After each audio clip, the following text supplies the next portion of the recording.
ইশরাক ভাইয়ের আসলে ভাগ্য ভালো। সে আসিফ মাহমুদের সাথে যে লাগতে গেছে, সে কি জানতো আসিফ মাহমুদের কাছে পিস্তল আছে?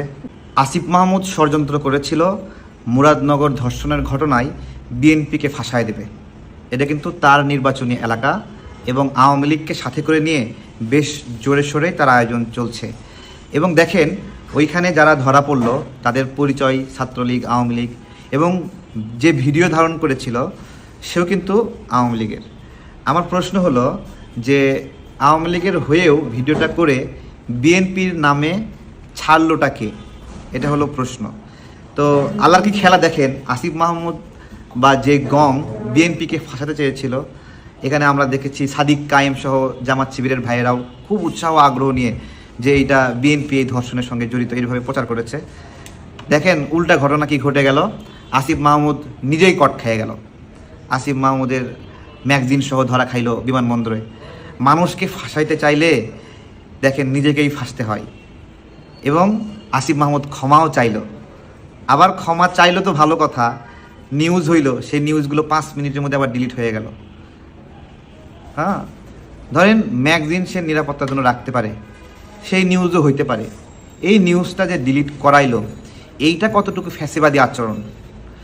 যে ভিডিওটা ফাঁস হয়েছে, জুলকারনাইন শের ভাই ফাঁস করলো, এই ভিডিওটা ফাঁস না করলে এটা কিন্তু গুজব হিসেবেই চালাই দিত।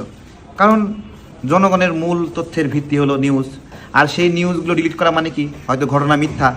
এবং এইটা কিন্তু আসিফ মাহমুদের ভক্তরা তারা বলাও শুরু করছে যে এটা গুজব, এটা মিথ্যা।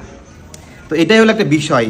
মুরাদনগরের আসিফ মাহমুদের যে ষড়যন্ত্র বিএনপির বিরুদ্ধে বা অন্যকে ফাঁসানোর যে একটা চেষ্টা, বিএনপি না, ধরেন যে কোনো একটা দলই কোনো একটা অপরাধ করেনি।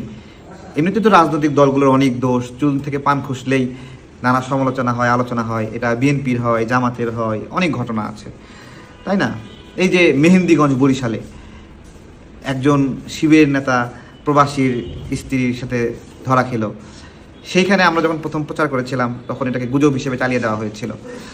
পরবর্তীতে যখন আমরা একটা একটা করে প্রমাণ দিলাম তখন আবার তাকে বহিষ্কারও করা হলো। তো রাজনীতি অনেক বড় একটা বিষয়। রাজনৈতিক দলগুলোতে ভালো মানুষ, খারাপ মানুষ, সব মিলাই মানুষ। সেই মানুষগুলো অন্যায় করবে, তারা ধরা খাবে, বহিষ্কার হবে। কিন্তু ডিসইনফরমেশন যেটা, যে কোনো একটা অপরাধ কেউ না করেও তাকে যে ফাঁসানো, এটা কিন্তু একটা ভয়ঙ্কর একটা ক্রাইম। মুরাদনগরে ফাঁসাইতে গিয়ে আজকে আসিফ মাহমুদ নিজেই ফাঁসে গেল। এই হলো অবস্থা। আসিফ মাহমুদের বিষয়ে আমি একটা কথা বলি, দেখেন, এই যে আমি একটা নিউজ দেখাচ্ছি, দেখালে আপনারা বুঝবেন। আমি একটা ভিডিও করেছিলাম আসিফ মাহমুদের নিয়োগ জালিয়াতি, তারপরে প্রশাসক নিয়োগে জালিয়াতি, এইসব বিষয়ে আমি একটা ভিডিও করেছিলাম। সেই ভিডিওটা ডিলিট করে দিয়েছে।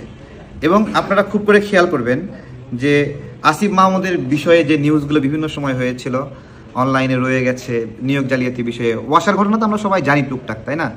তো এই যে দেখেন, এটা ডিলিট করে দিয়েছে, আজকে ডিলিট করে দিয়েছে। আসিফ মাহমুদের বিষয়ে সমালোচনা করে, তার কোনো দুর্নীতির বিষয়ে তথ্য উপস্থাপন করে সেটা ফেসবুকে, ইউটিউবে কোথাও রাখা যায় না। সরকারের যে আইসিটি ডিপার্টমেন্ট, হ্যাঁ, এই যে সোশ্যাল মিডিয়া নিয়ন্ত্রণ করার জন্য আসিফ মাহমুদ পুরা দমে এটাকে এনজয় করতেছে। এবং নিউজের যে সেন্সর টিম বা সরকারের যে সেন্সরিং পাওয়ার, এইটাকেও তার বিষয়ে সমালোচনা হয়ে কিছু হইলে ওটা ডিলিট করে দেওয়া, ওটা গায়েব করে দেওয়া, এগুলোর মধ্য দিয়ে চলছে। তো তার জন্য একটা শিক্ষণীয় বার্তা, অন্যকে ফাঁদে ফালাইতে গিয়ে, অন্যের বিরুদ্ধে ষড়যন্ত্র করতে গিয়ে কীভাবে নিজে কট খাইতে হয়, এইটা আসিফ মাহমুদের জন্য একটা শিক্ষণীয় বিষয়। অন্যের জন্য গর্ত খুললে সেই গর্তে নিজেই পড়তে হয়। আসিফ মাহমুদ আজকে যে আওয়ামী লীগের লোকগুলোকে নিয়ে এলাকায় শোডাউন দিচ্ছে, হ্যাঁ, এটা তো আমি বলতেছি, এই আওয়ামী লীগের এই লোকগুলো আজকে আসিফ মাহমুদকে ব্যাকআপ দিচ্ছে তার এলাকায়। ওইখানে বিএনপির কায়কোবাদ ভাই, সে নির্বাচন করবে, আসিফ মাহমুদের বাবা আওয়ামী লীগকে নিয়ে শোডাউন করতেছে। আচ্ছা ধরেন কোনো কারণে আওয়ামী লীগ ফেরত আসলো, যেই লোকগুলো আসিফ মাহমুদকে মুরাদনগরের শোডাউনে হেল্প করতেছে, ঠিক আছে, ওই মানুষগুলো এই আসিফ মাহমুদের বাবের ঘাটটাকে মটকাবে নি বলেন? তা আজকে আওয়ামী লীগকে নিয়ে শোডাউন দিচ্ছে, ভালোই লাগতেছে, কিন্তু এই আওয়ামী লীগ ফিরে আসলে আগে আসিফ মাহমুদের ঘাটটাই মটকাবে। আসিফ মাহমুদ যেন এটা মনে রাখে।